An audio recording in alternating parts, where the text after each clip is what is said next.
Zion evangelical சர்ச்சை மூலமாக இந்த நாளில் ஒரு மத்தியில் நல்ல ஒரு நற்செய்தியை கொடுக்கும்படியாக பாஸ்டர் மைக்கேல் அவர்கள் வந்திருக்கிறாங்க.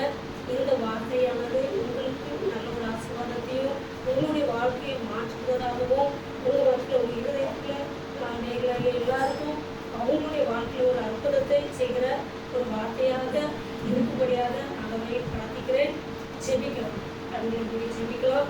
ஆண்டவரே, இந்த நாளின் அப்பா உங்களுடைய வார்த்தையை கொடுக்கும்படியாக வந்திருக்கிற ஆண்டவரே, இந்த ஆசிரியர் ஜெபிக்கிறோம். கர்த்தருடைய கரம் ஆண்டவரே ஆளுகை செய்தியாக ஜெபிக்கிறோம் அப்பா.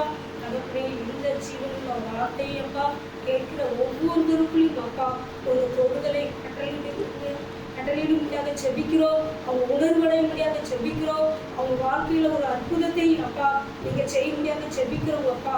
அதிசயங்களை காண செய்கிற தேவன், அற்புதங்களை காண செய்கிற தேவன் அப்பா. இந்த நாளில் அப்படிப்பட்ட ஒரு காரியங்களை அப்பா செய்ய முடியாத ஜெபிக்கிறோம் அப்பா. இது ஆண்டவரே அப்பா சார்ந்த வார்த்தையாக, ஜீவனுள்ள வார்த்தையாக அவங்களுக்குள்ள அவங்க இருதயத்துக்குள்ள கிரியை செய்ய முடியாத ஜெபிக்கிறோம் அப்பா. அப்பா இந்த ஆசிரியை முழுவதுமாக ஒப்பு கொடுத்து ஜெபிக்கிறோம். கர்த்தர் தான் ஆளுகை செய்யுங்க. இயேசுவின் நாமத்தில் ஜெபிக்கிறோம். ஜீவனுள்ள நல்ல தகப்பனே. கிறிஸ்துவுக்குள் பிரியமானவர்களே, ஆண்டவர் இரட்சகருமான இயேசு கிறிஸ்துவின் நாமத்தில் நன்றி வார்த்தைகளை தெரிவித்துக் கொள்கிறேன். இந்த சாரோட தரிசனத்தின் மூலியமாக நிகழ்ச்சியில் மிகுந்த மகிழ்ச்சி. எப்ரோன் இவாஞ்சலிக்கல் மினிஸ்ட்ரி சார்பாக உங்களை கர்த்தர் நான் மனதார ஆசீர்வதிக்கிறேன். பாஸ்டர் மைக்கேல், இந்த நாளிலும் உங்களோடு கூட சில வேத வசனம் தியானிக்கலாம். என்னோட திருப்பிக் கொள்ளுங்கள் வேத வசனத்தை 2 ராஜாக்கள் புஸ்தகம் 8வது அதிகாரத்தை நாம் திருப்பிக் கொள்வோம். 2 ராஜாக்கள் புஸ்தகம் 8ஆம் அதிகாரம், அதில் வசனம் 1 to 6 வரைய 6ஆம் வசனத்தை வாசிக்க கேட்போம். 2 ராஜாக்கள் 8ஆம் அதிகாரம் வசனம் 6 நாம் வாசிக்க கேட்போம். ராஜா அந்த ஸ்திரீயை கேட்டதற்கு அவள் அதை அவனுக்கு விவரித்து சொன்னாள். அப்பொழுது ராஜா அவளுக்கு ஒரு பிரதானியை நியமித்து அவளுக்கு உண்டான எல்லாவற்றையும் அவள் தேசத்தை விட்டு போன நாள் முதல் இதுவரைக்கும் உண்டான அந்த வயலின் வருமானம் அனைத்தையும் அவளுக்கு கிடைக்கும்படி செய் என்றான். பிரியமானவர்களே, இந்த வேத பகுதியில் தெரிந்த ஒரு பகுதி தான். எலிசா தேசத்துல ஊழியம் செய்து கொண்டிருக்கும் போது அந்த பகுதியில இருக்கிற ஒரு சூனியம் என்ற ஒரு மகள் வீட்டில் தங்குவார். அந்த மகளுக்கு குழந்தை இல்லாமல் இருந்தது. ஊழியக்காரர் ஜெபிக்கிறார், குழந்தை வருகிறது. மறுநாள் குழந்தை வியாதிப்பட்டு மறிக்கிறது. மறுபடியும் ஊழியக்காரர் ஜெபிக்கிறார், அந்த மகன் மறுபடியும் உயிர் பெறுகிறார். இப்படியாக அந்த மகளுக்கு ஆண்டவர் நன்மைகளை செய்தார். அப்பொழுது நடந்த ஒரு சம்பவம் என்னவென்று சொன்னால், அதே 2 ராஜாக்கள் புஸ்தகம் 8ஆம் அதிகாரத்துல முதல் வசனத்தை வாசிங்க. எலிசா தான் உயிர்ப்பித்த பிள்ளையின் தாயாகிய ஸ்திரீயை நோக்கி, நீ உன் வீட்டாரோடு கூட எழுந்து புறப்பட்டு போய் எங்கேயாயிலும் சஞ்சரி. கர்த்தர் பஞ்சத்தை வருவிப்பார். அது 7 வருஷம் தேசத்தில் இருக்கும் என்று சொல்லியிருந்தான். எலிசா அந்த மகனிடத்தில் சொல்லுகிறார், இந்த தேசத்துல பஞ்சம் வருகிறது என்றும் அது 7 வருஷம் இருக்கும் என்றும் சொல்லப்படுகிறது. அதே போல அந்த மகள் என்ன செய்கிறார், ஊழியக்காரர் சொன்ன வார்த்தையை கேட்டு அந்நிய தேசமாகிய வேறொரு தேசத்துக்கு அவள் என்ன செய்கிறார், கடந்து செல்கிறார். அவள் கடந்து சென்று 7 வருஷம் முடிந்த பின்பு, அந்த பஞ்ச காலம் முடிந்த பின்பு அவள் மறுபடியும் தன் தேசத்துக்கு வருகிறார். தன் தேசத்துக்கு வந்து பார்க்கும்போது பார்த்தால் அவள் இருந்த வீட்டுல வேறொருத்தன் இருக்கிறார். அவளுடைய வயல்நிலங்கள்ல வேறொருத்தன் விதைத்துக் கொண்டிருக்கிறார். இதை அவர் பார்க்கும்போது அவளுக்கு மிகுந்த ஒரு வேதனை, ஒரு கஷ்டம், ஒரு மனபாரம். ஏன் என்று சொன்னால், அவனுடைய வார்த்தை முடிய நம்ம போயிருக்கிறோம், அந்த வார்த்தைக்கு நம்ம செய்தோம். ஆனால் நாம் இந்த பஞ்சத்தை முடித்து விட்டு திரும்ப வரும்போது பார்த்தால் அவளுக்கு உண்டான எல்லாவற்றையும் வேற ஒருத்தன் செல்கிறான், ஆண்டு கொண்டிருக்கிறான். இவர் உடனே என்ன செய்யவில்லை, ஊழியர்கிட்ட போய் சண்டை போடவில்லை, ஊழியர்கிட்ட போய் கேட்கல.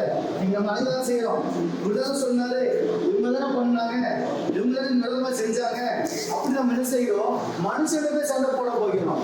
ஆனால் இந்த மகள் என்ன செய்யறாள், அவள் நேராக ஊழியர்கிட்ட ஊழியக்காரரை உருவாக்குற ராஜா கிட்ட போய் தன் காரியங்களை அல்லேலூயா. பிரியமானவர்களே, அவள் ராஜாவிடத்துல முறையிடும் போது அங்கே ஒரு சம்பவத்தை நம்ம வாசித்த பார்த்தோம்னா மிக மிக ஆண்டவர் ஆச்சரியமான ஒரு நன்மையான காரியங்களை அந்த மகள் வாழ்க்கையில செய்தார். முதல்ல 4ஆம் வசனம் வாசிங்க. ராஜா அந்த ஸ்திரியை கேட்டதற்கு அவள் அதை அவனுக்கு விவரித்து சொன்னார். அப்பொழுது ராஜா அவளுக்கு ஒரு பிரதானியை நியமித்து, அவளுக்கு ஒரு பிரதானியை நியமித்து அவளுக்கு உண்டானது எல்லாவற்றையும் தேசத்தை விட்டு போன, நன்றாய் கவனிங்கள், அவள் தேசத்தை விட்டு போன நாள் முதல் இதுவரைக்கும் உண்டான அந்த வயலின் வருமானம் அனைத்தையும் அவளுக்கு கிடைக்கும்படி செய் என்றார். அல்லேலூயா. பிரியமானவர்களே, நாம் ஒரு மனுஷனிடம் முறையிடும் போது ஒருவேளை ஏதாவது இழந்திருக்கு என்று சொன்னால் உங்க வாழ்க்கையில மனுஷனிடம் முறையிடும் போது நீங்க இழந்ததை வேணா திரும்ப கொடுக்கலாம், நீங்க இழந்ததை வேணா பெற்றுக்கொள்ள வாய்ப்பு இருக்கலாம். ஆனால் இந்த வேத வசனம் சொல்கிறது, அவள் ராஜாவிடத்தில் முறையிடும் போது, நம்மளை உண்டாக்கின தேவாதி தேவனத்தில் முறையிடும் போது அந்த வசனம் சொல்கிறது, அவள் என்றைக்கு தேசத்தை விட்டு கடந்து சென்றாலோ, என்றைக்கு திரும்பி வந்தாலோ, அந்த நாள் முதல் கொண்டு இருக்கிற எல்லா வருமானத்தையும் திரும்ப கொடுக்கிற ஆண்டவர் கிருபை செய்திருக்கிறார். அல்லேலூயா. அம்பிரியமானவர்களே, ஆண்டவர் இழந்ததாக கொடுக்கிற ஆண்டவர் கிடையாது. இழக்காமல் இருந்திருப்போம் என்று சொன்னால் அந்த நன்மையும் சேர்த்து கொடுக்கிற ஒரு ஆண்டவர் இன்றைக்கு நம்மளோடு இருக்கிறார். பிரியமானவர்களே, ஆமென். அல்லேலூயா. இந்த உலகம் உங்களுக்கு அனுதாபப்பட்டு ஒருவேளை இழந்தவர்களா கொடுத்திருக்கலாம், ஐயோ பாவம்னு சொல்லியிருக்கலாம். ஆனால் நம்முடைய ஆண்டவர் அப்படிப்பட்டவர் அல்ல. நீங்கள் இழந்ததை இழக்காமல் இருக்கிறேன் சொன்னால் அதையும் சேர்த்து கொடுப்பதற்கு அவர் இன்றைக்கும் உண்மையுள்ள தேவனாக இருக்கிறார். ஆமென். அல்லேலூயா. நாம் இன்னொரு சம்பவத்தை காண்பிப்போம். என்னோட விவரத்தை திருப்பிக் கொள்ளுங்கள். 2 நாளாம் புஸ்தகத்துல 25வது அதிகாரத்துல 5வது வசனத்தை 5ஆம் வசனம் வாசிக்கும். 2 நாளாகவும் 25 5ஆம் வசனத்தை வாசிக்கும். அமத்சியா யூதா மனுஷரை கூடி வர செய்து அவர்கள் பிதாக்களுடைய வம்சங்களின்படியே யூதா பெஞ்சமின் தேசங்கள் எங்கும் 1000 பேருக்கு அதிபதிகளையும் 100 பேருக்கு அதிபதிகளையும் வைத்து 20 வயது முதற்கொண்டு அதற்கு மேற்பட்டவர்கள் இலக்கம் பார்த்து யுத்தத்துக்கு புறப்படவும் ஈட்டியையும் கேடகத்தையும் பிடிக்கத்தக்க யுத்த வீரர் 3 லட்சம் பேரென்று கண்டார். இஸ்ரவேலும் லட்சம் பராக்கிரமசாலிகளை 100 தாலந்து வெள்ளி கொடுத்து கூலிக்கு அமர்த்தினார். அல்லேலூயா. இங்கே ஒரு சம்பவம் சொல்லப்பட்டிருக்கு. அமத்சியா ராஜாவா இருக்கிற நாட்களில இவர் யுத்தம் வருகிற போது இந்த தேசத்துல எல்லாரையும் கூட்டிக் கொள்கிறார். லட்சக்கணக்கான மக்களை கூட்டிக் கொண்டு யுத்த வீரர்கள் எல்லாரும் சேர்த்துக் கொண்டிருக்கிறார். ஆனால் எதிரி படை அதிகமாக இருப்பதனால இவரால் என்ன செய்ய முடியல, ஜெயிக்க முடியுமான கவலையில இஸ்ரவேல் மக்களை கூலிக்கு அமர்த்துகிறார். என்ன செய்யறாரு, 100 தாலந்து வெள்ளி கொடுத்து கூலிக்கு அமர்த்துகிறார். கூலிக்கு அமர்த்தும் போது அப்பொழுது தேவனுடைய மனுஷனார் ஊழியக்காரன் சொல்கிறார், நீ என்ன செய்யக்கூடாது, இஸ்ரவேல் ஜனங்களை என்ன செய்யக்கூடாது, கூலிக்கு அமர்த்தக்கூடாது அப்படின்னு சொல்றாரு. அப்போ ராஜா கேட்கிறாரு, ஐயோ நான் 100 தாலந்து வெள்ளி கொடுத்திருக்கிறேனே, நான் கொடுத்துதான் பண்ணிருக்கிறேன் அப்படின்னு சொல்லும்போது, நீ கொடுத்ததை கர்த்தர் உனக்கு கொடுப்பாரு, ஆனால் ஆண்டோட பிள்ளைங்க என்ன செய்யக்கூடாது, கூலிக்கு அமர்த்தக்கூடாதுன்னு சொன்னோன்னே இவனும் அவளை விட்டு விடுகிறான். அவங்களும் கோபத்தில் திரும்பி போய் விடுகிறார்கள். அடுத்த அதிகாரத்தை வாங்க. 2ஆம் புத்தகத்துல 26வது அதிகாரத்துல பாத்தீங்கன்னா அவனுடைய மகனாகிய உசியா என்ன செய்கிறாரு, ராஜாவா வருகிறார். 25ஆம் அதிகாரத்துல அமத்சியா ராஜாவா இருக்கிறாரு. அந்த யுத்தத்துல ஜெயிச்சிருக்கிறாரு. அதுக்கு அப்புறமாக அவள் மரித்த பின்பு அவருடைய மகனாகிய உசியா ராஜாவா வருகிறார். 2 நாளாம் புஸ்தகம் 26ஆம் அதிகாரத்துல இவர் வாழ்ந்து முடித்ததுக்கு அப்புறம் அதே 2 நாளாம் புஸ்தகம் 27வது அதிகாரத்தை எடுத்துக்கொள்ளுங்க. 2 நாளாம் புஸ்தகம் 27ஆம் அதிகாரத்துல 5ஆம் வசனத்தை வாசிங்க. அவன் அம்மோன் புத்திரருடைய ராஜாவோடு யுத்தம் பண்ணி அவர்களை மேற்கொண்டான். ஆதலால் அம்மோன் புத்திரர் அவனுக்கு அந்த வருஷத்திலே 100 தாலந்து வெள்ளியையும் 14 கலர் கோதுமையையும் 10000 கலர் வார்கோதுமையும் கொடுத்தார்கள். 2ஆம் 3ஆம் வருஷத்திலும் அம்மோன் புத்திரர் அப்படியே அவனுக்கு செலுத்தினார்கள். அல்லேலூயா. பிரியமானவர்களே, 25ஆம் அதிகாரத்துல அமத்சியா யுத்தத்துக்கு போகிறாரு. 1 லட்சம் தாலந்து 100 தாலந்து யுத்தம் செய்றாரு, கூலிக்கு அமர்த்துகிறாரு. 100 தாலந்து வெள்ளியை கொடுத்து இஸ்ரவேல் மக்களை கூலிக்கு அமர்த்துகிறாரு. அதை திருப்பி பெற்றுக் கொள்ளவில்லை. ஊழியக்காரர் சொன்னதை விட்டு விட்டார். அது பரவாயில்லை விட்டு விட்டார். அதுக்கு பிறகு மகன் உசியா வருகிறாரு. அவர் காலம் முடிந்து அதுக்கப்புறமா அவருடைய இன்னொரு பேரன் வருகிறார், யோராம் வருகிறார். இவர் காலத்துல யுத்தம் வருகிறது.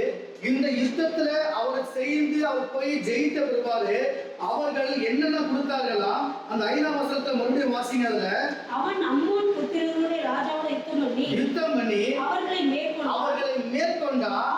ஆதலால் அம்மோன் புத்திரர் அவனுக்கு அந்த வருஷத்திலே நன்றாய் கவனித்துக் கொள்ளுங்கள், அந்த வருஷத்திலே 100 தாலந்து வெள்ளியையும் 16 கலர் கோதுமையும் 16 கலர் வார் கோதுமையும் கொடுத்தார்கள். 2ஆம் 3ஆம் வருஷத்திலே அல்லேலூயா. எத்தனை வருஷத்துல? ஒரு வருஷம் கிடையாது, 2ஆம் 3ஆம் வருஷத்திலே அப்படியே கொடுத்தார்கள். பிரியமானவர்களே, அமைச்சர் காலத்துல 100 தாலந்து வெள்ளி ஆண்டவர் விட்டு கொடுத்தார். ஆண்டவர் சொன்னாரு, ஊழியக்கார வார்த்தை கீழ்ப்படிந்தாரு, விட்டு கொடுத்தாரு. விட்டு கொடுத்தத அவர் காலம் முடிந்தது, அவருடைய மகன் காலம் முடிந்தது, அவருடைய பேரன் காலம் வந்தது. ஆண்டவர் இழந்ததை 3 மடங்காக அவருக்கு திருப்பி கொடுத்தார். பிரியமானவர்களே, அல்லேலூயா. இன்னைக்கு உங்க வாழ்க்கையில நீங்க ஆண்டவர் வார்த்தைக்கு கீழ்ப்படிந்து ஒருவேளை ஏதாவது இழந்திருக்கிறீங்கன்னு சொன்னா, எதையாவது விட்டு இருப்பீங்கன்னு சொன்னா, இன்றைக்கு இந்த செய்தியை கேட்டுக் கொடுக்கிற உங்களுக்கு கர்த்தர் சொல்லுகிற ஒரு வார்த்தை, இழந்ததா கொடுக்கிற ஆண்டவர் கிடையாது. நீங்க இழக்காமல் இருந்திருப்பீங்கன்னு சொன்னா அதையும் சேர்த்து கொடுக்கிறதுக்கு நம்முடைய ஆண்டவர் இன்றைக்கும் உண்மையுள்ள தேவனாக இருக்கிறார். அவர் இன்றைக்கு உண்மையுள்ள தேவனாக இருக்கிறார். பிரியமானவர்களே, இழந்ததை அப்படியே மறந்து போகிற ஆண்டவர் கிடையாது. இழந்ததை மாத்திரம் கொடுக்கிற ஆண்டவர் கிடையாது. இழக்காமல் இருந்திருப்போம் என்று சொன்னால் அதையும் சேர்த்து கொடுக்கிற ஒரு ஆண்டவர் நம்முடைய ஆண்டவராக இருக்கிறார். சூழ்நிலை இழந்தால் இழந்ததாக கொடுக்கவில்லை. அவர் இழந்தது எல்லாவற்றையும் அந்த தேசத்தில் அவர் இழந்தது எல்லாத்தையும் சேர்த்து கொடுத்து அவரை ஆசீர்வதித்தார். அமைச்சியா இழந்தால் ஆண்டவர் வாக்கு இழந்தார். இழந்ததை கண்டு திருப்பி கொடுத்தார். உங்க வாழ்க்கையை கர்த்தர் நிச்சயமாகவே அற்புதங்களை செய்வார். நீங்க கேட்கலாம், எப்படி எடுத்தாலும் செய்வாரா? அந்த சுயமே வளர்ச்சி செஞ்சார், அவர் செஞ்சார், எடுத்து செய்வாரா? அவர் நேற்று இன்றும் மாறாத அவள் செய்த காரியத்தை நாமும் செய்தோம் என்று சொன்னார். நிச்சயமாக கர்த்தர் நம்முடைய வாழ்க்கையிலும் அற்புதங்களை செய்வார். அவர் ஒரு சம்பவத்தை வாசிப்போம். 2 நாளாம் புத்தகத்தை எடுத்துக்கொள்ளுங்க. 1 ராஜாக்கள் புஸ்தகம் 11வது அதிகாரத்தை எடுத்துக்கொள்ளுங்கள். 1 ராஜாக்கள் புஸ்தகம் 11வது அதிகாரம் வசனம் 17 18 வாசிங்க. 1 ராஜாக்கள் 17வது அதிகாரத்தை எடுத்துக்கொள்ளுங்கள். 1 ராஜாக்கள் 11ஆம் அதிகாரம் வசனம் 17 18. அவனோடு கூட தகப்பனுடைய ஊழியக்காரரில் சில ஏதோமியரும் எகிப்திற்கு போக ஓடி போனார்கள். ஆதாத் அப்பொழுது சிறு பிள்ளையாய் இருந்தார். அவர்கள் மீதியானில் இருந்து எழுந்து காரானுக்கு சென்று காரானிலே சில மனுஷரை கூட்டிக் கொண்டு எகிப்திற்கு பார்வோன் என்னும் எகிப்தின் ராஜாவிடத்திற்கு போனார்கள். அவன் இவனுக்கு ஒரு வீடு கொடுத்து இவனுக்கு ஆகாரத்தை திட்டம் பண்ணி நிலத்தையும் கொடுத்தான். அல்லேலூயா. இங்கே தாவீது யுத்தத்துல இந்த ஆகாரத்தின் தகப்பனை கொன்று போட்டு விடுகிறார். அந்த கிராமத்தை அழைத்து விடுகிறார். அப்பொழுது அவர் மகனாகிய ஆகாத் என்ன செய்கிறான்? அந்த தேசத்தை விட்டு சில மனிதரை கொண்டுகிட்டு அந்த கிராமத்தை விட்டு வெளியே போகிறான். அலைந்து திருந்து அவன் எங்க செல்கிறான் என்றால் எகிப்தில் இருக்கிற பார்வோனிடத்தில் போய் தஞ்சம் புகுகிறான். அவன் தஞ்சம் புகும்போது அவனை ஏற்றுக்கொள்கிறான். அவனை ஏற்றுக்கொள்வது மாத்திரம் இல்லாம அவனுக்கு வீடு கொடுக்கிறார், இடங்களை கொடுக்கிறார். அடுத்த வசனம் வாசிங்க, 19வது வசனம் வாசிங்க. ஆதாத்துக்கு பார்வோனின் கண்களில் மிகுதியான தயை கிடைத்தபடியினால் அவன் ராஜஸ்திரியாகிய தாப்பனேஸ் என்னும் தன் மனைவியின் சகோதரியை அவனுக்கு விவாகம் செய்து கொடுத்தார். வீடு கொடுக்கிறாரு, நிலத்தை கொடுக்கிறாரு, தன் மனைவியோட சகோதரி என்ன செய்யறாரு? அவளுக்கு மனைவியா கொடுக்கிறார். அடுத்த வசனம் வாசிங்க. தாப்பனேசின் சகோதரியாகிய இவள் அவனுக்கு கேனுபாத் என்னும் ஒரு குமாரனை பெற்றாள். அவனை தாப்பனேஸ் பார்வோனின் வீட்டிலே வளர்த்தாள். அப்படியே கேனுபாத் பார்வோனின் வீட்டில் அவனுடைய குமாரனுடன் இருந்தார். அல்லேலூயா. நன்றாய் கவனிங்கள். இவனுக்கு பரதேசியை போல இங்க வருகிறான், இவனுக்கு அடைக்கலம் கொடுக்கிறார்கள், வீடு கொடுக்கிறாரு, நிலத்தை கொடுக்கிறாரு, தன் மனைவியோட சகோதரியை கொடுக்கிறாரு, குழந்தைகளை பெற்றுக் கொள்றார்கள். அந்த குழந்தை பார்வன அரண்மனையிலே வளர்கிறது. எல்லா வசதிகளும் அவனுக்கு இருக்கிறது, எல்லாமே அவனுக்கு இருக்கிறது. ஆனாலும் அடுத்த வசனத்தை பாருங்க, 21 வசனத்தை வாசிங்க. தாவீது தன் பிதாக்களோடு நித்திரை அடைந்தான் என்றும் படைத்தலைவனாகிய யோவாப் இறந்து போனான் என்றும் எகிப்திலே ஆதாத் கேள்விப்பட்டபோது பார்வோனை நோக்கி, நான் என் சுயதேசத்துக்கு போக என்னை அனுப்ப வேண்டும் என்றான். அல்லேலூயா. நன்றாக கவனித்துக் கொள்ளுங்க. வீடு இருக்கிறது, நிலம் இருக்கிறது, மனைவி இருக்கிறாங்க, பிள்ளைகள் இருக்கிறாங்க, பார்வன் அந்த அரண்மனை வளர்றாங்க. எந்த ஒரு குறையும் இல்லை, மகிழ்ச்சியான சந்தோஷமான வாழ்க்கை தான் வாழ்ந்து கொண்டிருக்கிறார்கள். ஆனால் அவனுடைய காது எங்க இருக்கிறது? தன் சுயதேசத்தின் மேல இருக்கிறது, சுயதேசத்தின் மேல இருக்கிறது. அங்க நான் சுடமே வாசித்தோமே, அவள் 7 வருஷம் பஞ்சம் ஊழியர்கள் சொன்னார்கள் சொல்லி 7 வருஷம் பஞ்சத்துல பேரதேசத்தை பரதேசத்தை போல சஞ்சரித்தார். 7 வருஷம் முடிந்த உடனே அவர் என்ன செய்தார்னா, தன் சுயதேசத்துக்கு திரும்பி வந்தார். பிரியமானவர்களை, நன்றாக கவனிங்கள் வேத வசனத்தை. அவள் 7 வருஷம் முடிந்த உடனே யாரும் அனுப்பி சொல்லல, முடிஞ்சு போச்சு பஞ்சம், நீங்க திரும்பி வாங்கன்னு யாரும் சொல்லல. இவளாக என்ன செய்தாரு? 7 வருஷம் முடிஞ்ச திரும்பி தன் சுயதேசத்துக்கு வந்தார். நீங்க ரூத் நகரமே பாருங்க, இங்க பெத்லகேம்ல பஞ்சம்னு போனாங்க. பஞ்சம்னு போன உடனே எகிப்துல போய் என்ன செய்தாங்க? அடிமைகளை போய் அங்கே இருந்து விட்டார்கள், தங்கி விட்டார்கள். தன் பிள்ளைகளுக்கு மனைவியை கொடுத்து அங்கே தங்கி விட்டார்கள். பிரியமானவர்களே, இந்த உலகம் நமக்கு நிரந்தரமான உலகம் அல்ல. இந்த உலகம் நமக்கு டெம்பரரியான உலகம். நமக்கு கர்த்தர் பரலோகத்தை நித்தியமான உலகத்தை வைத்திருக்கிறார். நம்முடைய காரியங்கள் எல்லாமே அதை நோக்கி தான் இருக்க வேண்டுமே தவிர இந்த உலகத்தை நோக்கி கிடையாது. ஆறாவதுக்கு எல்லாமே இருந்தது, எல்லா வசதியும் இருந்தது, எல்லா சுகமா வாழ்ந்து கொண்டிருந்தான். ஆனால் அவன் காது எங்கிறது? தன் சுயதேசத்தை நோக்கி இருந்தது. தாவீது இறந்தான், யோவாப் இறந்தான் கேள்விப்பட்ட உடனே அவன் என்ன செய்யறான்? என்னை என் சுயதேசத்துக்கு அனுப்பி விடுங்கள் என்று சொல்கிறான். நீ அடுத்த வசனம் வாசிக்கல, 21 வசனம் 22 வசனம் வாசிங்க. அதற்கு பார்வோன், இதோ நீ உன் சுயதேசத்துக்கு போக விரும்புகிறதற்கு என்னிடத்தில் உனக்கு என்ன குறை இருக்கிறது? அல்லேலூயா. பார்வோன் கேக்குறான், நான் உனக்கு என்ன குறை வச்சிருக்கேன்ப்பா? அவனுக்கு என்ன குறை வச்சிருக்கிறேன்? உனக்கு எல்லாமே நான் செஞ்சு கொடுத்துருக்கிறேனே, உனக்கு என்ன குறை வச்சிட்டேன்? வாசிங்க, அடுத்து வாசிங்க.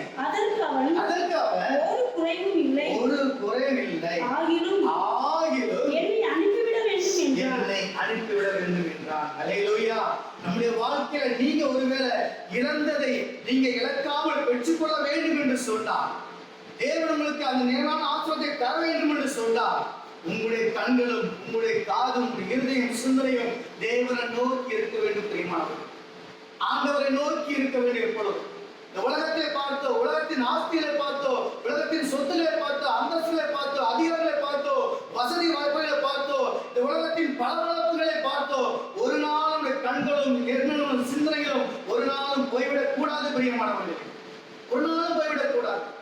அப்படி போய்விட்டு சொன்னால் நிச்சயமாக கர்த்தர் நம்மளால் மேன்மையான கொண்டு வர முடியாது, நம்மளை தேவன் ஆசீர்வதிக்க முடியாது. பிரியமானவர்களே, அதாவதுக்கு எல்லாம் இருந்தது, எல்லாம் இருந்தாலும் அவன் என்ன செய்தான்? தேசத்துக்கு நான் அனுப்பிச்சு விட்டுருப்பான். எனக்கு எந்த இது சொந்த தேசம் கிடையாது, எனக்கு இது எனக்கு சொந்த தேசம் கிடையாது, என் தேசம் அங்க இருக்கிறது, நான் அங்குதான் செல்ல வேண்டும். உங்க வாழ்க்கையில என்ன தீர்மானம் இருக்கிறீங்க? எந்த தேசத்தை பார்த்துறீங்க? இந்த உலகத்தை பார்த்து வாழ்ந்து கொண்டிருக்கிறீங்களா? இல்ல உங்களுக்காக ஜீவனம் கொடுத்த, இன்றைக்கு மரித்து அடக்கம் பண்ணப்பட்டு 3ஆவது உயிர் திறந்து பரலோகத்துல சிங்காசனத்துல வீற்றிருக்கிற அந்த தேவாதி தேவனை நோக்கி பார்த்து கொண்டிருக்கிறீங்களா? யாரை நோக்கி பார்த்து கொண்டிருக்கிறீங்க? யாரை நோக்கி பார்த்து கொண்டிருக்கிறீங்க? இந்த வாழ்க்கை எதை நோக்கி இருக்கிறது? உலகத்தின் காரியமா இல்ல தேவ காரியம்? உலகத்தின் பளபளப்போ, உலகத்தின் ஆசபாசங்களோ, உலகத்தின் இச்சைகளோ எதை பார்த்து நீங்க ஓடிக்கொண்டிருக்கிறீர்கள்? இல்லை பிரியமானவர்களே, ஆதாயத்தை போல ஒரு முடிவெடுங்கள்.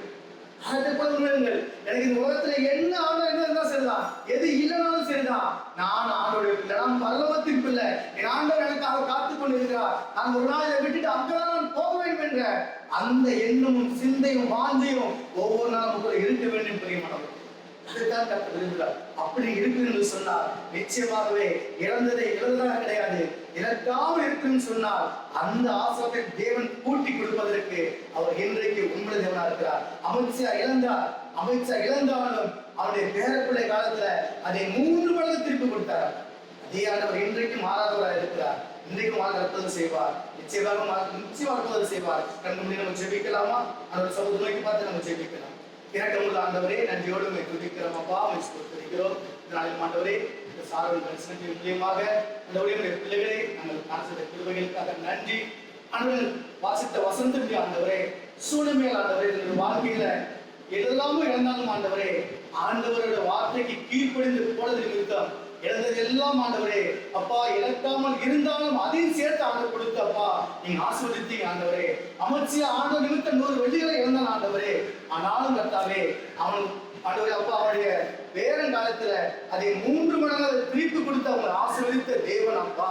ஆண்டவரே, ஆதாத்தை பார்த்தோம் ஆண்டவரே. ஆதாத்தின் வாழ்க்கையில் ஆண்டவரே அவனுக்கு எல்லா நன்மைகளும், எல்லா ஆசீர்வாதங்களும், எல்லா லக்ஸரியும் இருந்தாலும் ஆண்டவரே அவன் தன் சுயதேசத்தை மட்டும் பார்த்தான். அவன் தன் சுயதேசத்தை மட்டும் பார்த்தான். பிரியமானவர்களே, இன்னைக்கு உங்களுடைய கண்களும் யாரை நோக்கி பார்க்கிறது? உங்களுக்காக சிலுவை சுமந்த ஆண்டவரை நோக்கி இருக்கிறதா? உங்களுக்காக பாடுகளைப்பட்டு அவமானங்களை ஏற்றுக்கொண்டு உங்களுக்கு நமக்காக கல்வாரி சிலுவையில ரத்தத்தை சிந்தி நம் ஜீவனை கொடுத்த அந்த ஆண்டவரை நோக்கி இருக்கிறதா? இல்ல இந்த உலகத்தின் ஆசபாசங்கள், இச்சைகள், உலகத்தின் பெருமைகள், போராட்டம், பண பதவிகள் இதெல்லாம் பார்த்து இருக்கிறதா? பிரியமானவர்களே, அதெல்லாம் விட்டு விலகி ஆண்டவர் சப்தத்தை நோக்கி பார்க்கிறேன். ஆண்டவரே, நான் உம்முடைய பிள்ளை அப்பா, நான் உம்முடைய சமூகத்துக்கு வந்திருக்கிறேன் ஆண்டவரே. ஒருவேளை என்னுடைய துக்கத்தை இழந்தவரே, என் சந்தோஷத்தை இழந்திருக்கிறேன், என்னுடைய சமாதானத்தை இழந்திருக்கிறேன், என்னுடைய ஆசீர்வாதத்தை இழந்திருக்கிறேன் என்று சொல்லி ஒருவேளை ஒரு பிள்ளைகள் நேரத்துல ஏங்கி கொண்டிருப்பார் என்று சொன்னார், இந்த வேளையில கர்த்தர் எல்லாவற்றையும் ஆண்டவரே நீ திருப்பி கொடுத்து அவர்களை ஆசீர்வதிக்கும் நாங்கள் சிந்திக்கிறோம். இதை கரத்தை அர்ப்பணிக்கிறோம். ஆண்டவர் பெரிய காரியங்களை செய்யுங்க. இயேசுவின் நாமத்தில் ஜெபிக்கிறோம். ஜெபங்கள் நல்ல பிதாவே. ஆமென், ஆமென். God bless you sister. கர்த்தர் உங்களை ஆசீர்வதிப்பாராக. மறுபடியும் உங்களை சந்திக்கிறேன். ஆண்டவரே கரத்துடன் வருகிறது. ஆமென். God bless you. நான் உன்னை ஆசீர்வதித்து உன் பேரை பெருமைப்படுத்துவேன். நீ ஆசீர்வாதமாயிருப்பாய். நான் உன்னை ஆசீர்வதித்து உன் பேரை பெருமைப்படுத்துவேன். நீ ஆசீர்வாதமாயிருப்பாய்.